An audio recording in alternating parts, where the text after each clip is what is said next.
నేను కూడా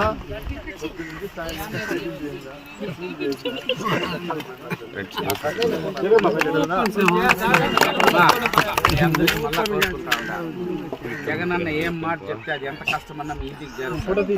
చంద్రబాబు అధికారంలోకి వచ్చాక 1000 అబద్ధాలు చెప్తాడు, నమ్మిండారంటే మీ గొంతు మీరు కోసుకున్నారు. వస్తారు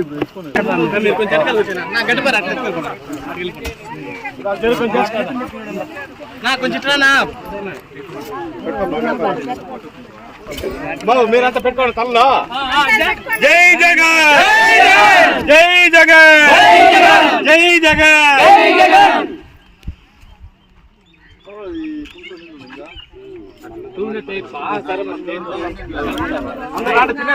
నేనేమో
ఈరోజు మిమ్మల్ని అందరినీ కూడా ఓటు వేయమని అడుగుతున్నాం. మేము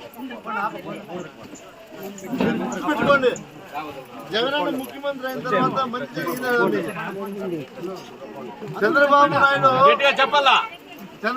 నాయుడు ఈరోజు ఎన్నికలు వచ్చినాయి కాబట్టి అనేక అబద్ధాలు చెప్తున్నాడు. మళ్ళీ 4000 పెన్షన్ ఇస్తాను, 10 లక్షలు వడ్డీ లేని రుణాలు ఇస్తాను. చంద్రబాబు నాయుడు 2014లో ఇట్లే చెప్తే మనం అందరూ ఓట్లు వేసి ఆయన ముఖ్యమంత్రి చేసినాము. 600 హామీలు ఇచ్చిన హామీలు ఒకటైనా నెరవేర్చినాడక్క? కేవలం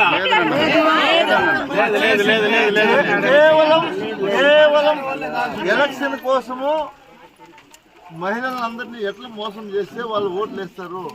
ఇప్పుడు మీకు ఆశ ఉంటుంది ఏమంటే ఏదో చేస్తాడేమో, పోతే కొన్ని ఓటే కదా వేసేద్దామని. ఓటు కన్నా మనం వేస్తే అట్లా ఆశపడి మన కొంప మనమే ముంచుకునేది.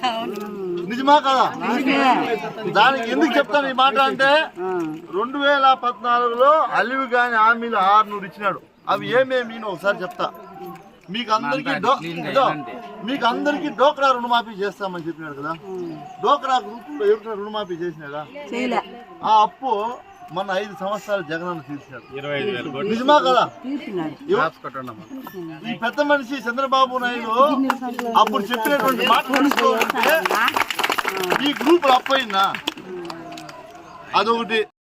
నాకు ఓటేసి గెలిపిస్తుంది కదా, నేను ఎమ్మెల్యే అయిపోయింది కదా. మిమ్మల్ని అందరినీ అడుగుతా ఉన్నా, ప్రతి ఇంటికి ఎండ్లో మీ ఇంట్లో దాకా వచ్చాను లేదు, నేను ఎమ్మెల్యేగా వచ్చి అమ్మా నేను ఎమ్మెల్యే వచ్చినాను, మీకేమైనా సమస్య ఉంటే చెప్పండి అని అడిగాను లేదా? ఇంటింటికి 2 సార్లు వచ్చినా. అంతకుముందు నాకన్నా ముందు ఎంతమంది ఎమ్మెల్యేలు ఉండరా లేదా? ఎవరైనా ఓటు వేసుకొని పోతే తిరిగి మీ ఇంట్లో దాకా వచ్చినారా? మళ్ళీ ఎలక్షన్ వచ్చేంత వరకు మీ అత్తేమి గతేమి చూసేవాళ్ళు నన్ను అడగరా?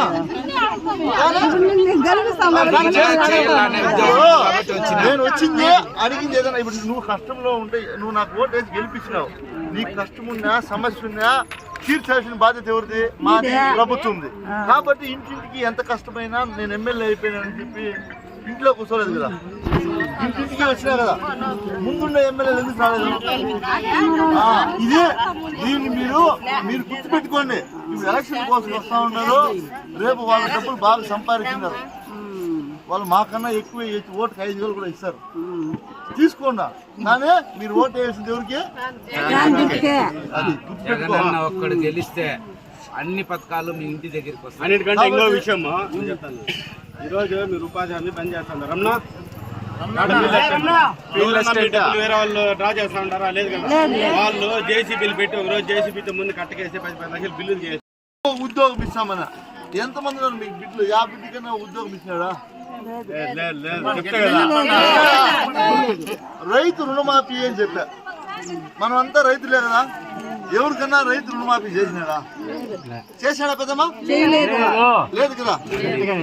మళ్ళీ ఇంకా పెద్ద తమాషా ఏమంటే చూసి ఏమైంది నీ చేయనేమయ్యా, ఎలా పూసులు దండేసుకున్నావు కూడా కుదువు పెట్టేసినాం మేము చెప్పి ఎవరో మీటింగ్ లో పెద్ద అమ్మ కుదువు పెట్టేసినాం స్వామి, అందుకు నేను పూసులు దండేసుకున్నాను. బాబు వస్తే నువ్వు కుదువు పెట్టిన బంగారు నీ ఇంటికి వస్తుంది అని చెప్పి నీ బీరువాళ్ళు తెచ్చి పెడతామని చెప్పినాడు కదా. ఎంతమంది ఇంటికి బంగారు కుదువు పెట్టిన బంగారు బీరువాళ్ళకి వచ్చింది తల్లి? అప్పుడు వచ్చిందా? ఇట్లే ఉంటాయి చంద్రబాబు మాటలు, గుర్తుపెట్టుకోండి. జగనన్న ఈరోజు ఏం చెప్తున్నాడు? వాలంటీర్ వ్యవస్థ ఇచ్చినాడు, సచివాలయాలు కట్టించినాడు. ఈ పొద్దు మీరు ఎవరితో నాయకుల దగ్గర కూడా పోయే పనిలే, ఎమ్మెల్యే దాకా పోయే పనిలే, ఎంపీపీ దాకా పోయే పనిలే, సర్పంచ్ దాకా పోయే పనిలే. నేరుగా మీ ఇంటికి ఒక మనిషిని పెట్టినాడు జగనన్న. వాలంటీర్ని పెట్టి నీకు అమ్మఒడి రావాలన్నా వాళ్ళే రాసుకొని పోయి నీకు అమ్మఒడి వేపిస్తున్నాడు, ఆసరా రావాలన్నా ఆసరా వేపిస్తున్నాడు. ఈరోజు రైతులకి క్రాప్లో విషయంలో క్రాప్ డ్యామేజ్ అయినా ఇంకోటి ఏమన్నా కానీ రైతు భరోసా ఈడే పెట్టి వాళ్ళు మీ ఇంటికి పంపిస్తున్నాడు లేదా? అన్నీ చేస్తా ఉన్నాడు. ఈరోజు జగనన్న ఏం చెప్పినాడు? నీకు మంచి జరిగింటే, మీ కుటుంబానికి మంచి జరిగింటేనే నాకు ఓటు వేయని అడుగుతున్నాడు. న్యాయమేనా కాదా? చంద్రబాబు ఏం చెప్తున్నాడు? అబద్ధాలు చెప్తున్నాడు. మీకు అది చేస్తా ఇది చేస్తాను. ఓటు వేసుకొని హైదరాబాద్ చేరుకోకపోతే మళ్ళీ 5 ఏళ్ళు మన పక్క తిరిగి కూడా గుర్తుపెట్టుకోండి. కాబట్టి మనకు జగనన్న కరోనాలో ఎప్పుడైనా వచ్చినాడా ఈ పక్క?